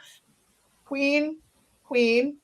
Everyone lets her ass in, but I'm sorry. Some of the Hightower men were like, "No, I'm gonna defend." And Damon's just like, "Ha." He chopped down like probably 10 to 15 people before they got to that fucking Iron Throne, bro. Like straight up, man was doing that, and she's just standing back like this, like, do that work. That's my husband. That's why we're here. Yeah, and it was fucking great until, oh god, the Allison Hightower's little main dude, you know, king of the little, you know, the Knights Guard was like, you're not going to get on this tower. Him and like 10 dudes, like, you know, they all like squatted up like this. And it was in unison too. If you saw them, it was like 1, 2, 3, 4, 5, all like ready to stand guard. It was fucking hilarious. Like I was ready for them to start breaking out into like some kind of musical, like fucking dance. Fucking great. And literally Damon's like, okay, let's go. And Rhaenyra's like, you know what? Fuck it. Let's go, bitch. And they start laughing because like the queen, yo, this bitch ain't, she got nothing to lose. So why you laughing? Like, you know what I'm saying? You're going to lose some shit. She's not. She got David right there. And then all of a sudden we hear little footsteps. Oh, shit. Who's coming now? We turn around. Bro, it's the Gold Cloaks with their clothes on this time. All right, full armor.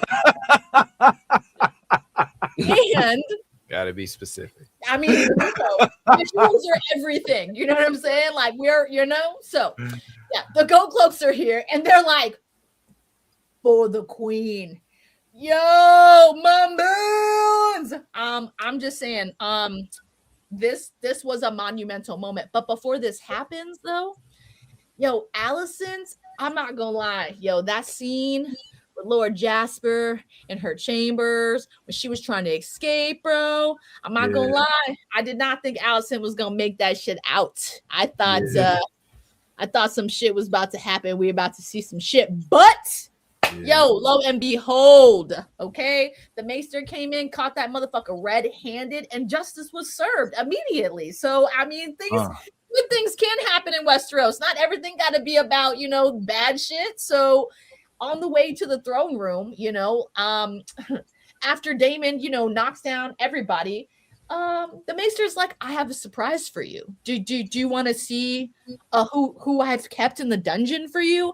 But I'm sorry, this motherfucker's been in the dungeon for fucking years, bro, and his daughter, his grandchildren are living in the castle above him, and not one motherfucking person knew he was in the fucking dungeon, bro. Can we talk about how fucking ridiculous the Maester is? You over here saving Alicent, but then all like, yeah, I know where your daddy is, though. What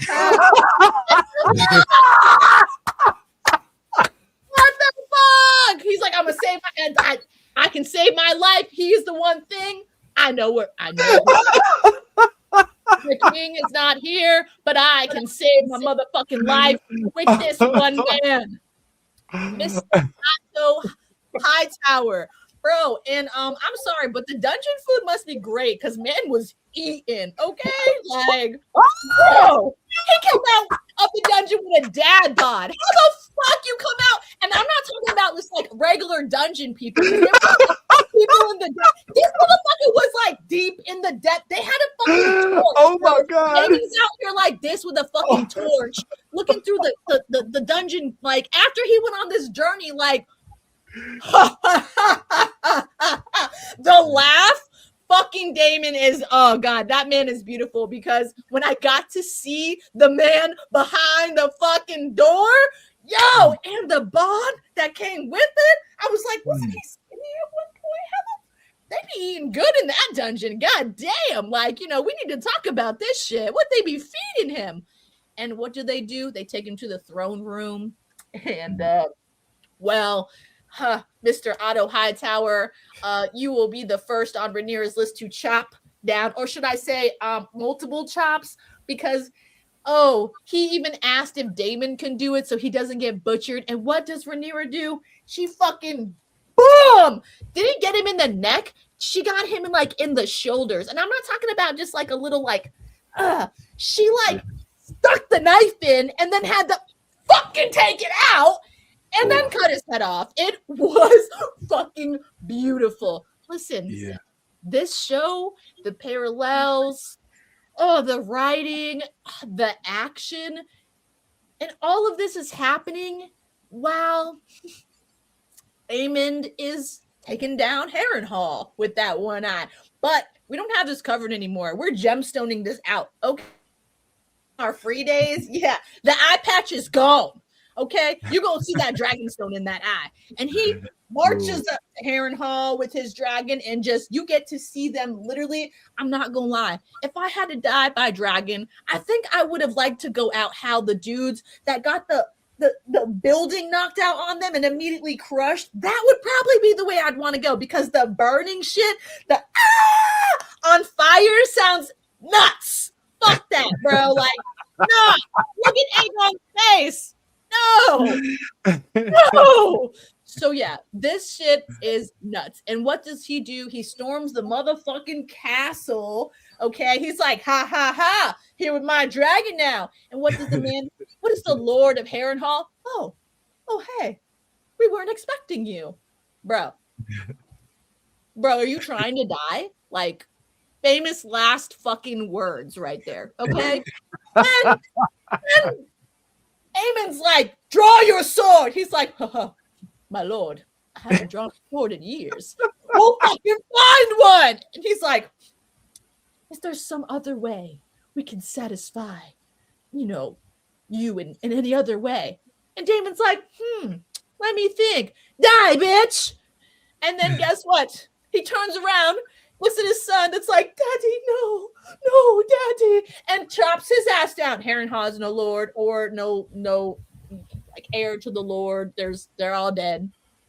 But you know what? Yo, the one who is the real one in this episode, I'm not gonna lie, who ended it with a fucking bang, was the servant who stabbed Aemon in the fucking kidneys, bro. Yes! Now we know how to take that motherfucker down. One stab to the kidneys, he's done. Literally took like 3-4 steps trying to kill the witch, and guess what? He started crawling, talking about help me. Help. And that's how this episode ended. It was fucking nuts. You gotta watch that shit. Wow. Oh my, yo, there was nothing that was not covered just now. Holy shit, yo, what time? But yes, thank you. You know we love it when you break it down.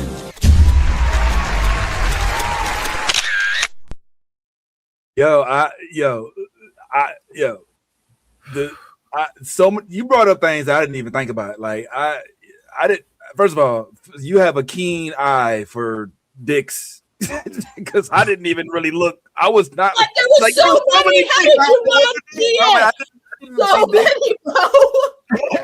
When I saw that was naked, normally my eyes just automatically avert. I don't know how you fellas. I don't know how y'all work, but when they go into like a locker room scene, like I kind of I automatically I'm like, all right, and I just kind of like just blur my vision automatically. But Yaz will be like, yeah, there were 6.5 dicks, and they were of a combined the length of 42 inches. And I'm like, holy shit! Like, how the fuck?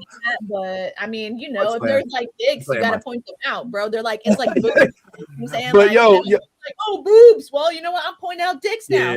Yeah. What Well, the fuck? to your point, there's only been one. Yeah, we've only seen one of those. I think this whole series. But anyway, so but yeah, did she leave anything out?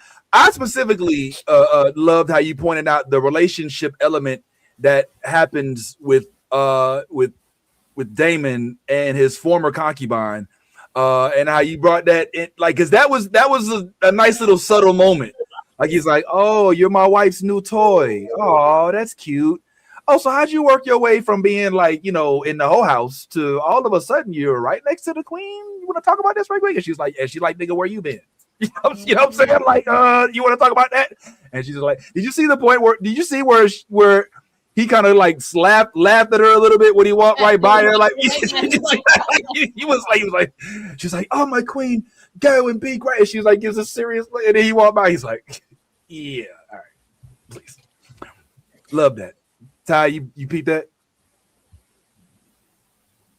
Mute. You muted? I was gonna say, you muted. Mm-hmm.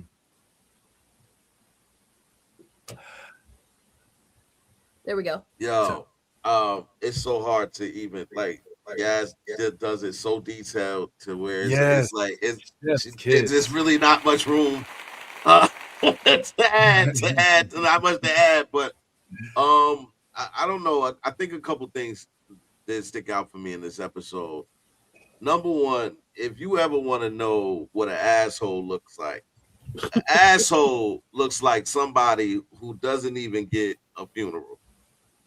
You know what I mean? How you the Prince Regent and you just died and you don't even get a send-off, a real send-off. You over here just died, and all your step uncle can think about is we need to go get the throne. Fuck yeah! I know he died. But we gotta go. And his queen. Yeah, we gotta go. You know, they hated Jay so much they left him on the floor. They didn't. She left, and he was still on the fucking floor. And everybody there was mad already. So I know he sat there for a minute before anybody really tended to him. But yeah, man, I was a little surprised that they didn't have like the funeral processions that they've offered to everyone else who has died. What is your name? What is your name? What is his name? 30 strong neck. Yes, 30 strong neck the fourth. Yes. We just moved to Westeros. He is ascended. Bad tie neck. We sturdy strong necks around here. You know, we come to Westeros with a plan, and we always get what we want. So I almost cried. That was good. Oh my god. But yeah, to see the level of hatred towards little Jace, all made me look back to one individual in particular, and that individual is Vaemon Valerian, who put it best. Put it best and let everybody know how they should view this young man and his little brother moving forward. And it is pleasant to see that he didn't die for nothing. We understood the assignment, and Jace got a big fuck you. All right, all right. Come on, let's be real. Like that, I don't know if you mean that in real life. But I absolutely mean it in real life. No, he's completely wrong. He was no. They left. Time out. Let me give you Jace's real title. Jason's real title is Crown Prince. That means if anything happens to his mother, he is the next person up for the throne. Yep. So that usually means he holds a specific amount of weight in terms of his importance to what happens in this show or in any show or that has a crown prince. So when the crown prince just suddenly and unexpectedly meets his demise, you would think, hey, we need to at least give him a send-off worthy of a crown prince. Not just leave him on the floor, jump on my dragon, and go and run off. She spent exactly 7 hours grieving. No. She spent 7 hours of completely grief. wrong. She laid in the bed for firstborn child. She laid in. She spent 20 minutes grieving him on the floor. She spent 4 hours in the bed. And she spent an hour getting ready.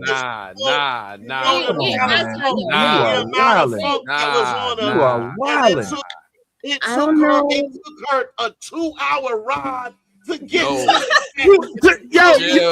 do you hear what you're saying? I don't think you got precisely. He's not thinking. Come on, Kira. Like he's not thinking right. I don't think you got the time, the length of time that has occurred for the funeral to happen. The body came in. The sun hasn't set in this episode. Just to give you a sense of time. I'm riding to go bust some heads wide open. Granted, my mans had to go and get me motivated, but it did take me a couple of hours to get up off my back and be like, okay, let me go rep my set and burn this nigga house down for real. Well, not really burn it down, but you know what I mean. Chop up everybody. It's only been a couple of hours. It's only been a day. I think they let them. I don't even know. Long story short, Jace need to make it back to King's Landing to be buried properly, is what I'm saying. Yes, I agree. I think he needs. I agree. They're gonna airlift the body. Whoever do the body got to do it right. But they got to airlift the body and then put it down in where he belongs in the crypt with the rest of the dragons that kind of set him on fire. But let me add to that though, real quick. Go ahead. Oh, sorry, Aunt. Did you want to say something? Go ahead. I done got fucked up now. I got fucked up now with that imagery of where they're gonna bury Jace. But, I can't. Oh okay, so shit! listen I to this forgot what I was gonna say. Right. Damn, I forgot what I was gonna say now. What do you mean you forgot? It's gone. It's gone. It's gone. It's gone. Damn, I'm sorry. Yeah. Well, if it comes back, just let us know so that we can, we can circle back. But hold on. So while we're on this topic, okay. So Vince. Damon literally said, are you going to avenge those boys? Are you going to let his death be in vain? Right. That's what I'm saying. Her fire to get up even more, to be like, you know what? I can put my armor on. I can go bust this shit as long as Damon's chopping him down. I could stand there and sit on the throne. I could do that for Jace. Okay. And whatever her other little boy's name was that got eaten by a dragon. Goddamn. That's a shame. We don't even know bruh's name. Talk about disrespect. I know disrespect on his name. I'm sorry, but I'm just saying. But to that point, Kira, I think you're right. I think that's why they didn't have a funeral. You know what I'm saying? And it might be the same day. Because it was morning when they brought his ass. It was the same day. Yeah, it was the same day. They might have put his ass on ice. Or like in a cold trip. Like here's what I feel like is not being said that has to be said. Excuse me, we run out of time. Listen, there was a plan in place that was set in motion already that they were looking to capitalize upon. It was the fact that Vaemond was not Vaemond. Aemond. What's the dragon name? What's the dragon's name? Vagar. The fact that Vagar was not at the goddamn castle, they had a limited window of time for them to jump into this area where what's her name, Allison had given them. That's why she went to the ship, was like, yo, we ain't really doing this, right? We're not doing this. Like there was not let's mourn for 2 weeks, let's have a funeral, let's invite everybody, let's dance. Like there was like, yo, Damon, to his credit, Damon was a real nigga, and Damon was like, all right, look, You gonna cry about it? Whoop, whoop. Yeah, you had a kid. He died, but he died doing what he loved, which was defending his queen. Like, look, yeah, niggas, seriously. Like, he's like, yo, my wife died. I watched my wife get dragon. You know what I'm saying? Like, Damon is like, this is how it works, bro. Like, come on, like, top, we got work to do. Come on, let's go handle this bi. You know what I'm saying? And we'll come back and we'll do all the morning whoop whoop shit. You know what I'm saying? But for right now, nigga, we got a job to do. You know what I'm saying? We don't have all day because once this nigga gets back from Harrenhal, this nigga's gonna have even more troops and shit. We gotta hurry the fuck up. Our window of time is this large, so we gotta move now, or this nigga died for no reason. Do you want these niggas to die for no reason? So I think it's less about him just being. I think it's less about her being unempathetic and then being like, "Oh man, fuck that nigga, let's just move," and then being like, "Yo, if they gonna kill my son." And I'm gonna die. Like, this shit happened right now. Mind you, she don't even know that. Unfortunately, it's one of her nieces that then fucked around and killed this motherfucker. You know what I'm saying? Yeah. Like, we didn't even talk about that part. Thoughts on that bullshit, but yes, you know, I mean, not technically, because technically it was the niece killed the dragon, and then it's her husband's daughter that killed her son. Yeah, you know what I'm saying? So she's out there like, oh, we gonna find this motherfucker. Like, well, about that. We gonna talk about that when that happens. Yeah. So I'm thinking along the lines of Ty. I do agree that it was a short-lived,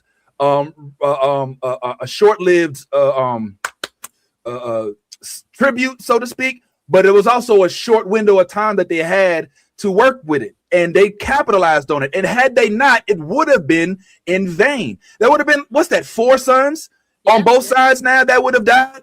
And she's like, listen, if these niggas gonna die, then at least I'm gonna end up on the throne. Like, she even said in her little monologue, she was like, listen, all these kids died so I can actually sit on the Iron Throne. Well, if she don't take it, then this nigga died for no reason. You know what I'm saying? So I think it's less about. And also, real quick, I want to just piggyback on Yaz and just once again just speak on the different level of acting chops that this cast has. Like, it takes you completely out of the realm of fiction. When I was waiting for the speech for the, oh my God, they killed my son. I was waiting for it, but the way she did was like, she's like, yo, Chase, what have you done? What have you done? Nigga, talk to me. And while it was happening, I was like, "Oh my God, this is harder than I thought it was going to be." You know what I'm saying? Like the way she did that shit. Just nigga, talk to me. What did you do? She's talking to him like he's still there. You know, get up. And like 2 seconds, I thought he was still alive. For like 2 seconds, I'm like, wait, did I see this? Yo. So, in terms of fantasy shows. Acting, this one is right now creme de la creme, top de la top, whatever the fuck, like, woof. So there's that part. But yeah, I disagree. The thing that I'm a little nervous about is this witch. All right, because the witch is a hoe. Okay, wait, hold on. Okay, so she has no loyalty. I have a theory. What's up? Okay, so remember, she told Damon before Damon left Harrenhal, she wanted Harrenhal, and Damon was like, she did. You ain't got no title. You ain't got no husband. You ain't got no nobility, bitch. Like, you know what I'm saying? Like, who? Queens don't give castles to nobodies. Like, right. I'm sorry, but like, you know, you can want what you want, but you ain't gonna get that shit. And then guess who waltzes into her castle? Exactly. And help me. If she marries Lil Aemond, guess who has status? Oh, whoa, marriage. He has everything she needs. But she don't have to save him. Nah, man, he ain't gonna cheat on his mama like that.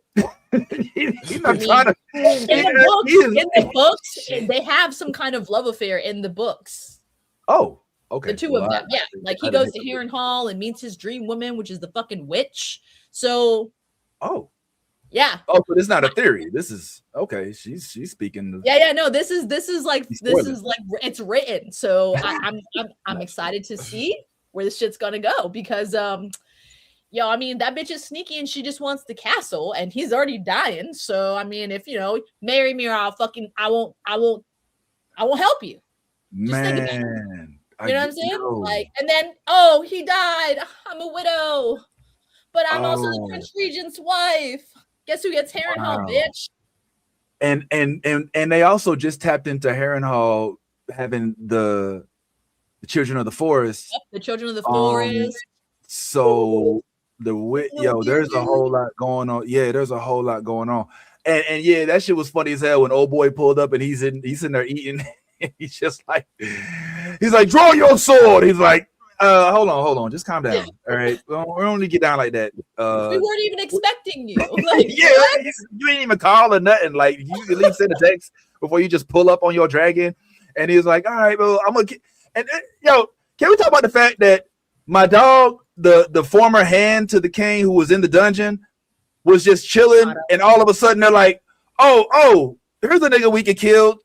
You know what I'm saying? And all of a sudden he's like, what? All right. And the fact that he understood, he was like, all right, man, just could you just make it a little, could you make it a little above the neckline right here, please? Like, he was like, can you not butcher me? Can Damon do it? So I don't can you let Damon do it? Like, Damon's my regular butcher. You new here. I don't want to sit in your chair. I just want to taper. I don't need a full that good. Yo, that's just crazy. What's up, Bad Ty? Or I'm sorry, sturdy, strong neck. The fourth, sturdy. Yeah, sturdy, strong neck. Sturdy for sure. Yeah, just call me sturdy. So last week we was talking about whether or not we believe that we could trust Damon or not, right? Damon, yes. And I want to make a couple of things clear that happened in this episode.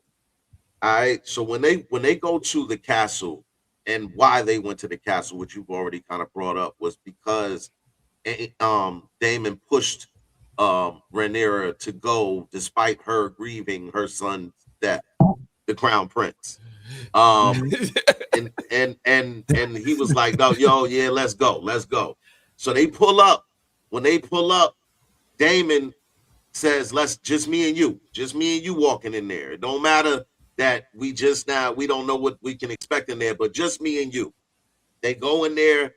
Damon again kills all of these men, and then they walk into the throne room. When they get into the throne room, they're surrounded.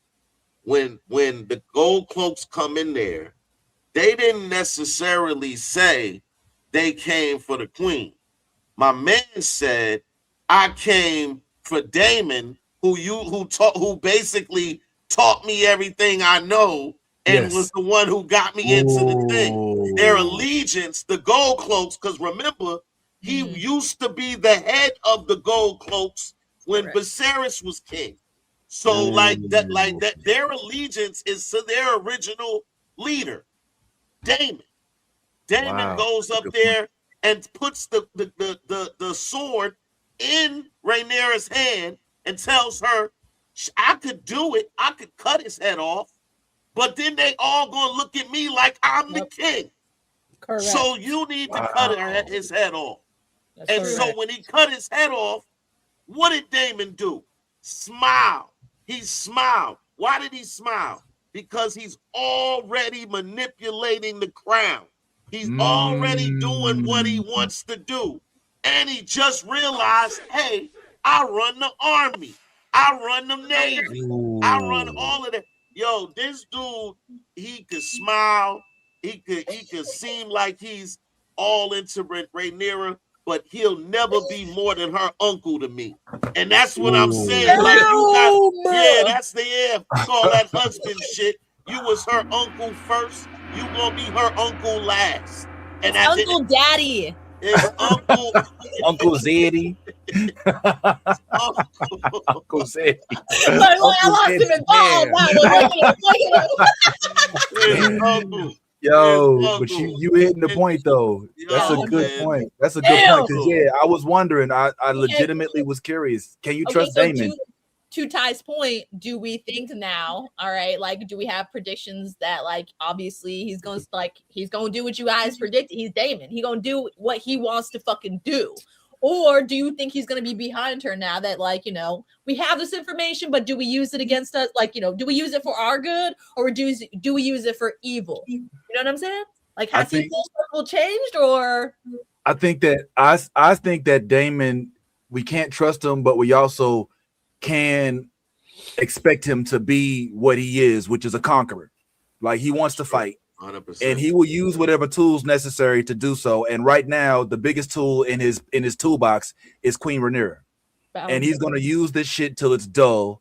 And once it's no longer necessary, once he's, considered the strength. Because the one thing I noticed that I don't know if y'all peeped, and I'm curious as to if y'all peeped this or not, but the last episode, Rhaenyra was crying over, if I was only a man, I would get the respect of blah, blah, blah, blah. But then fast forward one episode, they're like, all right, cut the nigga head off. She's like, and he's like, nigga, cut the nigga head off.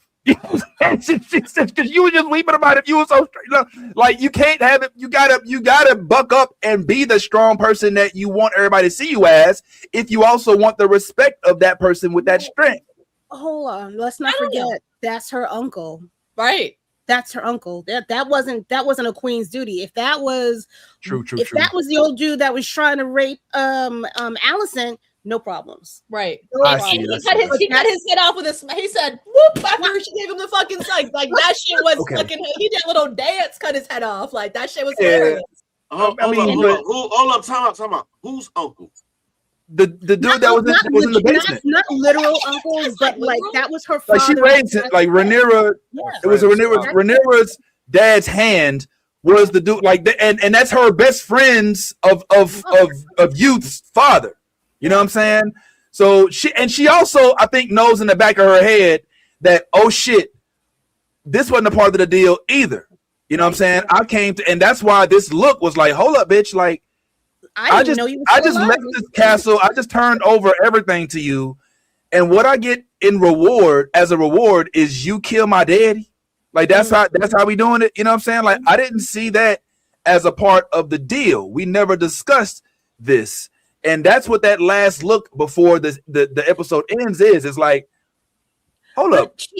But she'd been on that type of time since the first fucking season. I didn't know. Nobody told me. Bitch, you know what this is. You know what this was. You were just fucking going along. You thought everything was gonna be cool. No, bitch, niggas die every day, ho.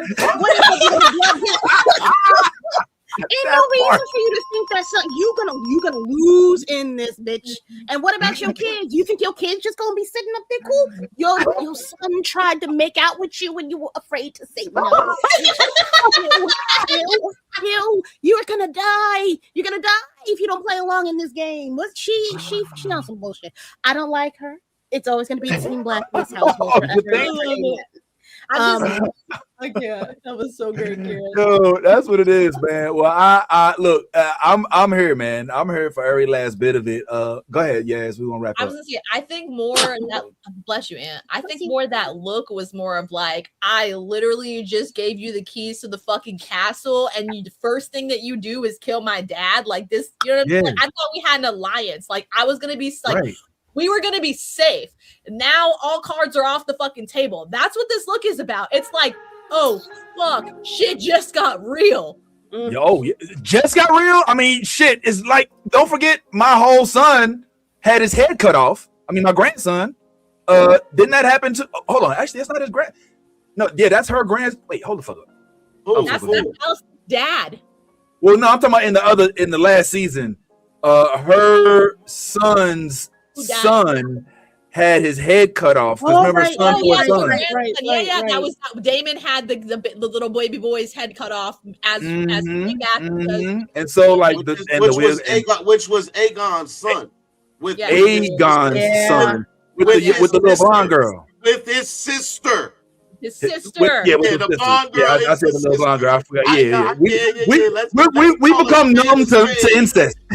we become numb to incest. We're like, oh yeah, that's right. They are sister and brother. Don't worry about that. We didn't even talk about that whole little trip they got going on in the woods with Aemon and how he now looks like a troll and shit and all of that that's going on. So maybe we'll chat a little further. We didn't even get into From. We have to talk about From. And we'll also have to, I guess, because we got really soaked up in it, we'll have to talk about, we'll have to release this at a later date. When does this come out? The beauty of Marcus and everyone else to like say like, hey, don't you want this to come hither, right? And so like that was intentional. I remember when we were scouting for the house, for instance. Boy, he doing a lot of talking. already out. It's already out. You talking about the movie? Yeah. We wanted more from Chloe. Okay. It's out. Okay, cool. So we can bring that up a later date. Well, listen, let's go ahead and wrap this session. Let's do a B-side if y'all got a couple moments, man. No pressure, man. We can drop it after the interview tomorrow. But don't forget, guys, the interview, full-length interview of Carl and Love Jones will be airing tomorrow. It is about 2 hours, so expect the timer, have time for it. And it sounds like we might even have some additional content. So all of my From folks who did watch that last episode, be on the lookout because we're going to drop some content on that as well. And hopefully we can get some of Ant's expertise here. But as we always say, thank y'all for joining each and every one of y'all, the ones that watched and all that. But if you are a geek, go ahead and let that geek flag fly. And if you are, wait, I said that wrong. Hold up. I forgot. How do I say it? What is it? Be your authentic self. Be your authentic self. If you be self, you being fake. And I may have taken a THC break during one of the medicine. Too much medicine. But yeah, if you a geek, go ahead. As we always say, let that geek flag fly. Pull on up next week because we gotta talk X-Men. We gotta talk House of Dragon, and we gotta talk. What's the other thing we watching? X-Men 97. X-Men. Yeah, we'll have. We should have next week. I think we get a Green Lantern series. Isn't that coming out? Am I wrong? I'm sorry, but Silo just came back out. Hey, hold on. Let me say something real quick, guys. Let me say this right quick. This is Thugnificent telling everybody to tune in to New Blurred Order, my nigga. The best